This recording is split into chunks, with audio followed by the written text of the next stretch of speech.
In as much as it looks good and we're telling you to become an RN in USA, it comes with a lot of challenges that most people don't know about, or most people just don't tell you. But today in this video, I will be elaborating on the challenges you face throughout the process of becoming an RN in USA. If you are a nurse or you have a nurse friend or family member, tell them to watch this video, send it to them, forward it to them, subscribe to this channel because you know I always come in with a lot of good information for you. My name is Priscilla Kuma. I'm a registered nurse. I'm based in USA. I have been a nurse for over a decade, yes, and I'm the lead consultant for USRN Pathway Consult right here. Most people know this consult already, but if you don't, every challenge that I'm going to elaborate in this video comes from real life experiences, nurses that we've tried to help over the years, and the challenges that we have seen that applied to most of them. These are real life experiences, and if you think that you're one of those people going through that challenge and you don't know how to navigate it, come find us at www.usrnpathwayconsult.com. Once more, www.usrnpathwayconsult.com. Pardon me, I just woke up. I'm a little bit slow, but the information is going to be driven home. I'm going to take my time to elaborate on this information. Okay, so if you didn't train in a certain country and you want to work in that country, regardless of whatever the country is, you need to be licensed because nursing is a profession that requires license to practice. So just like how you got license in your country to practice nursing, the same way wherever you're gonna go to is gonna require that you get a license to be able to practice. It's just common knowledge. And the paperwork is very intense and rigorous based on whatever country you decide to go to. And America is notorious for that. The paperwork is intense, it's complicated, and the worst of it all is that every state has its own requirements. Even though America is a country, every state has its own process. So you might have two nurses with the same background who use different states. One of them will go through the evaluation successfully and the other will not go through, and you wonder why.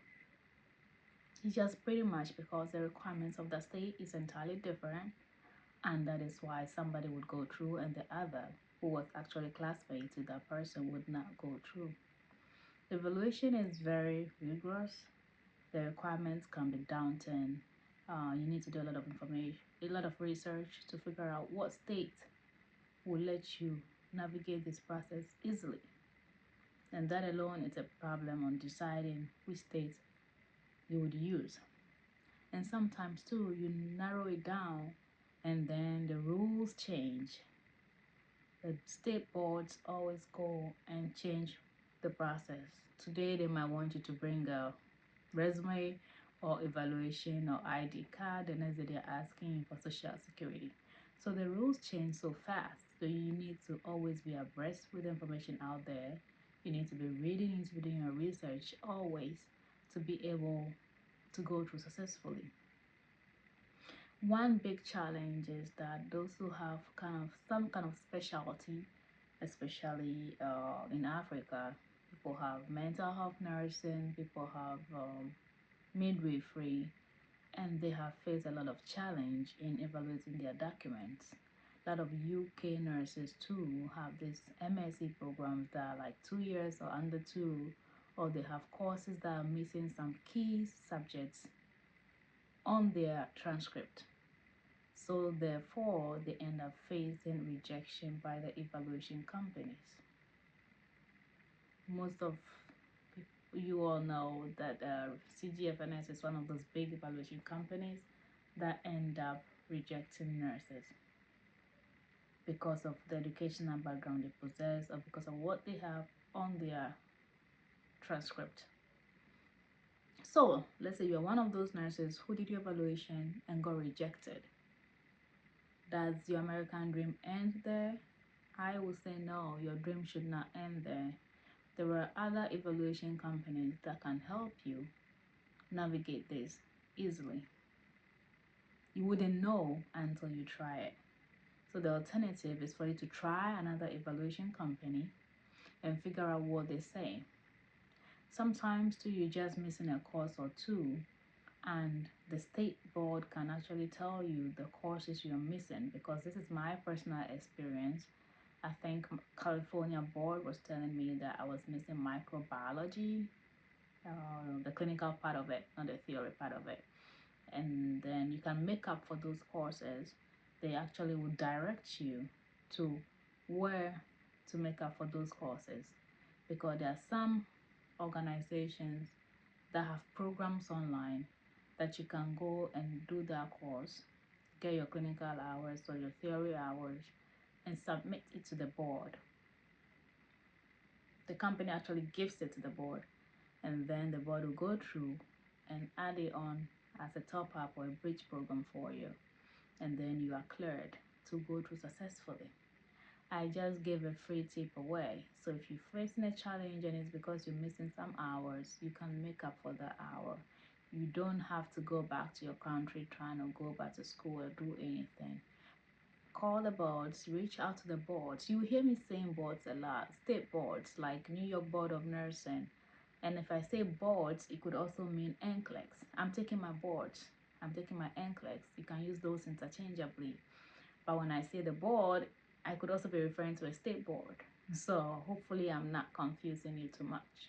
So you can call the state board, California Board of Nursing, New York Board of Nursing, and tell them, definitely the report is going to come and they say you're missing a program or whatever, and then you have to make up for it. If it's at the evaluation company level that they say you're missing something, so it's rejected, you can probe further. You have to know how to write a professional email to most of these organizations. I'm just laughing because in Ghana we use a lot of please. Yes, please. Good morning, please. And I see people write that in the email. Please, my evaluation, can you please, please, please. It's just a lot of please in one sentence. So learn how to write a professional email, not like people would text it, like how you want to text somebody or write a WhatsApp text message. People write emails and it's like a text message format. You got to figure out how to write a proper email that would draw an attention for the person to pause and read and enjoy reading and be able to respond and help you. Yes, you need to also possess the process. Even if you're using a professional, if you're using my consult, you're using anybody's helping, you need to know what stage you are in, what documents you've submitted first, what you haven't submitted. I've been on YouTube for over 4 years. I have shared a lot of this information online. It's benefited a lot of people. People are here in America just because of what I started, and I'm very grateful for that. So you have to be part of the process, own the process, do your research, know what goes into it before you embark on this journey. The biggest of all the problem, people are able to navigate that, and then they write the NCLEX and they fail. It's a big challenge. What happens after you fail? If you're doing it by yourself as an individual, you don't owe anybody money. Good for you.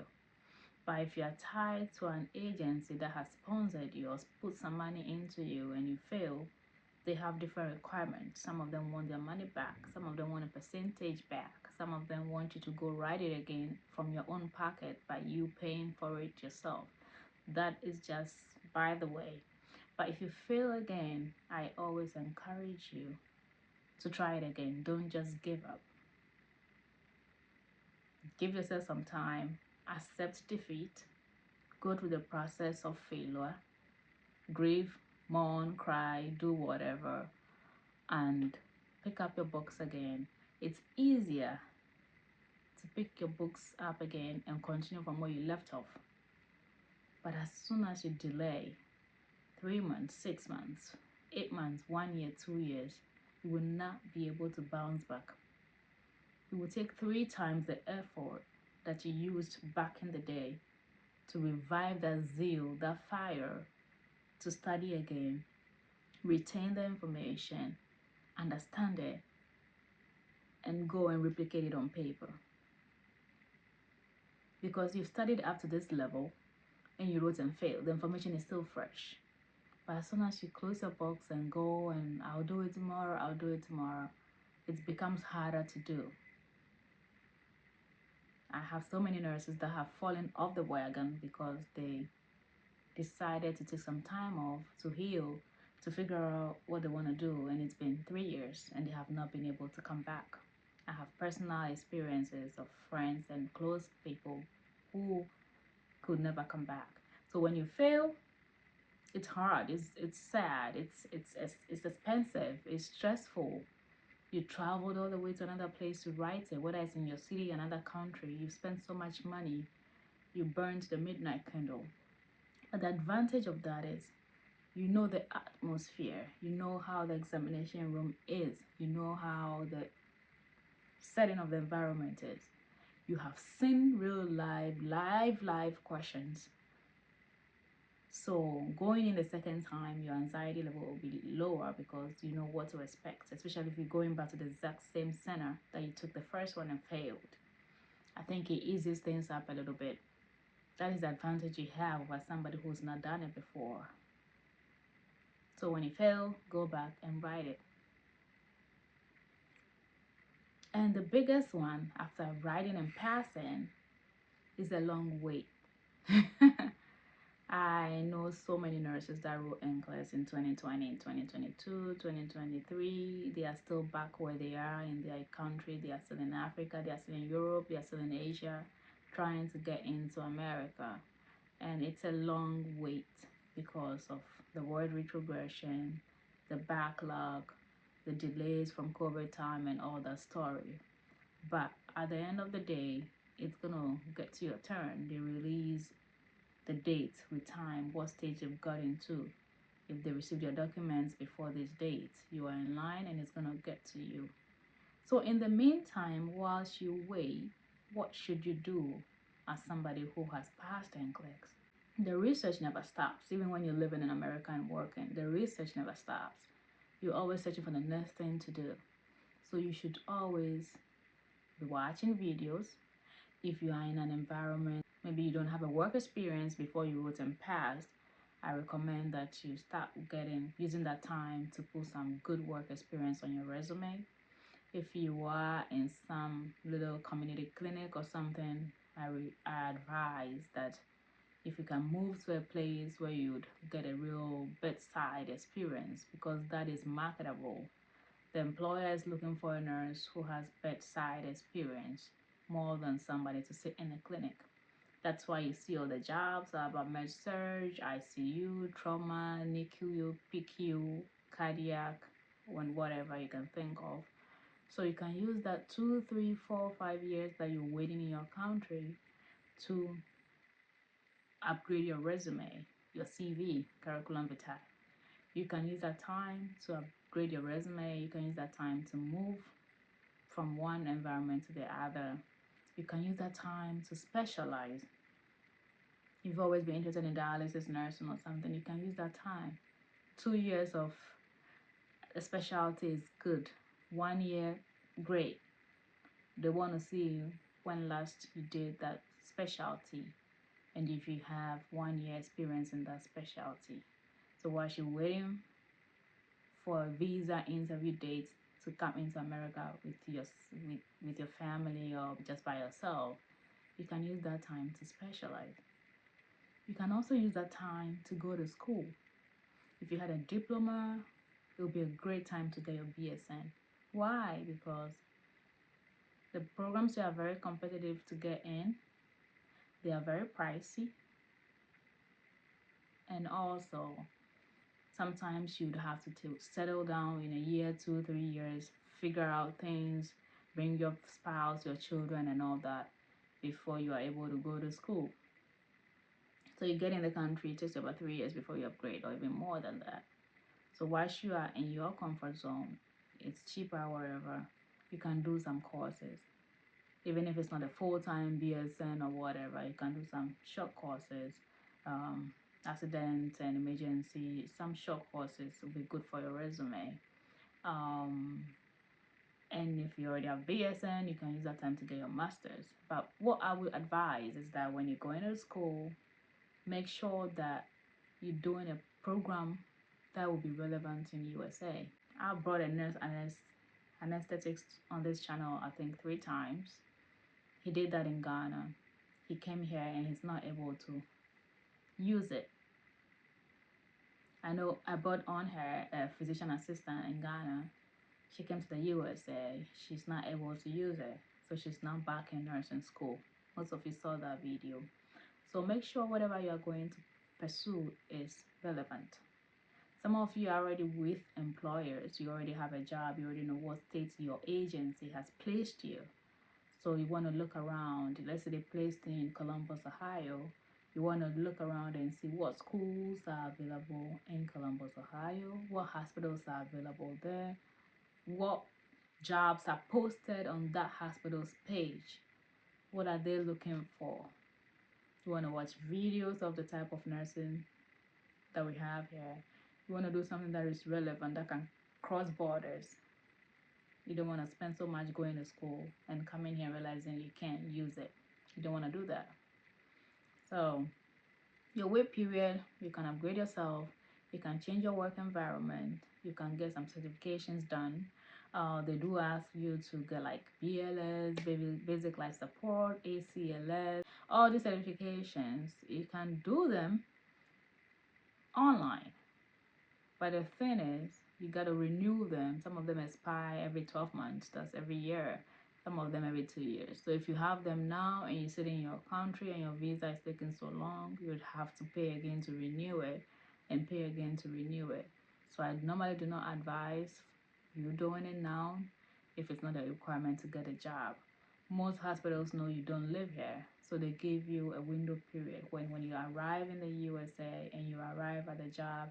You have like first 3 weeks to get those certifications done, and then you can use it because it'll be active at that time. So those courses that have deadlines or expiration, do not do those courses when you don't have a visa yet. The hospitals understand and they will not penalize you. You do them before you start your job. Some of them you can do them if somebody's paying for it, if your employer is paying for it and they are willing to renew it for you, but you gotta do your research. Find out first before you do something that has expiration. I hope you understand and you're following. So it's not just about right NCLEX, come to USA, come and live the American dream happily ever after. No, it's a lot of challenges. Sometimes you can write NCLEX, pass it, and then whilst you're trying to do the employment part of everything, the immigration part, they're asking you to do visa screen certificate that requires an NCLEX result combined with your English test, be it IELTS or TOEFL, Cambridge, whatever they're accepting. And then your evaluation report has expired. I've seen many of those cases. I just saw one last week. She's written NCLEX, she's passed, she's happy, she's waiting to get a visa and come to America and start working. And then the evaluation report has expired. The agency is asking her to do a whole new evaluation so she can use that to get a visa screen certificate. That is also a thing. Even for me, that I've gotten my license for years now, I've used it to practice for years now.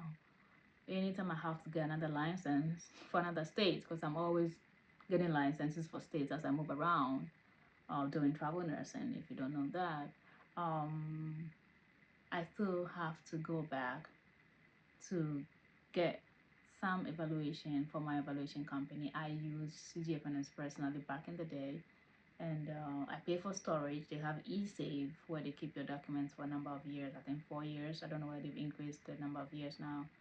But still, you think your documents are there so you're good to go. No. You are going to pay the entire evaluation fee. If it's 480, 420, whatever amount they have there, you're going to pay the full amount again for them to release another report and send to the requesting state that is asking for an evaluation. So you might move on, be working, 10 years later, you're still going back to get your evaluation report. That is why I was telling some other nurses too, they want to use New York board, because sometimes you can use Form 2F, Form 3F, and you don't have to go and get evaluation from CGFNS. It's kind of a shortcut. It will get you there. People have used it, you've written NCLEX and passed. But you're limiting yourself. That means you're going to be stuck in New York, work in New York for the rest of your life. But mind you, life can happen to you. And when life happens to you and have to pick up your bag and go to another state that is requesting for evaluation report, you're not going to have one. So what do? You still have to go create an account with an evaluation company, go to your home country, get your documentation, get your transcript, and do a whole evaluation 10 years after you've been working in America and working in New York and just chilling. You still need an evaluation to be able to get your license for another state. Trust me, this is something personal because I have done evaluation for so many other states. I have Texas, I have Arizona, I have New York, I have California, I have Georgia, I have compact now. So the umbrella helps me a little bit because I have compact now. But the nitty-gritties are very tough and you have to know how to navigate it. You might do something today that a shortcut might help you, but it limits you and you get stuck. If you can pay for storage for evaluation, go ahead and do it. There are so many evaluation companies out there now. You have to figure out which one it is that would help you long term. Do they do visa screen certificate? Because you're going to need it because you're not here. You're going to need it for visa screen certificate to do your immigration stuff, to arrive at the point of getting your visa to come to the USA. So it's a lot of, you got to put the puzzles together and they have to fit.